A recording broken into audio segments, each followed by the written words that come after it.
2019 के चुनावों से ठीक पहले राहुल गांधी राफेल का मुद्दा तलाश कर लाए थे और चौकीदार से जोड़कर एक नारा उन्होंने दे दिया था। अब वो आरोप ढह गए और ये नारे चुनावी नतीजों के साथ बह गए, तो अब क्या होगा?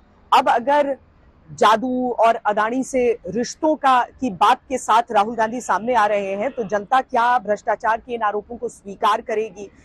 ऐसे में भी तब जब स्मृति ईरानी अमेठी से ही गांधी परिवार के खिलाफ भ्रष्टाचार का पूरा पिटारा यहां पर खोल रही है।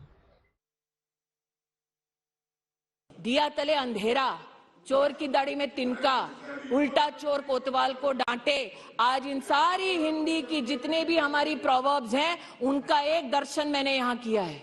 एक फाउंडेशन ने जो काफी विख्यात है अमेठी में, उन्होंने लगभग 40 एकड़ जमीन ली और वहां की सरकार से कहा, तब सरकार किसकी थी? जो इतिहास के विद्यार्थी हैं वो भली भांति जानते हैं, उसकी प्रति मेरे हाथ में है।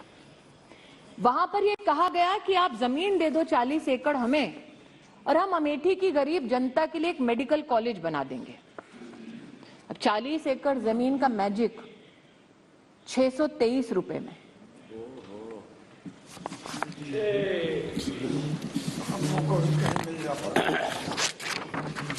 623 रुपए का रेंट। 30 साल तक अमेठी के गरीब नागरिकों को ये बार बार कहा गया कि आपके लिए मेडिकल कॉलेज खोल देंगे, लेकिन आज अगर कोई अमेठी गया है तो जानेगा कि जिस धरती पर वो कॉलेज खोलने की बात कर रहे थे, उस पर उस परिवार ने अपने लिए गेस्ट हाउस बनाया। ये वो लोग हैं जो आज नरेंद्र मोदी पर बैठकर इस सदन पर कटाक्ष कर रहे थे, प्रहार कर रहे थे।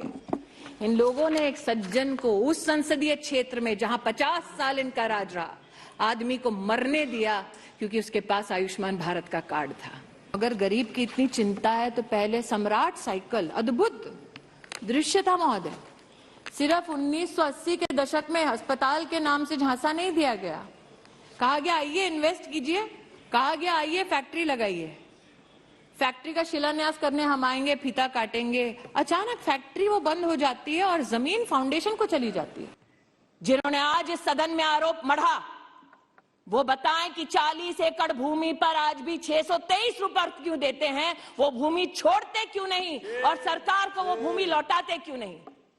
जिन्होंने आज इस सदन पर कटाक्षों की लहर गिना दी, उनसे पूछती हूं, सम्राट साइकिल अमेठी किसानों की जमीन आज भी क्यों उस खानदान ने हड़पी है? लौटाते क्यों नहीं कोर्ट ऑर्डर के बावजूद?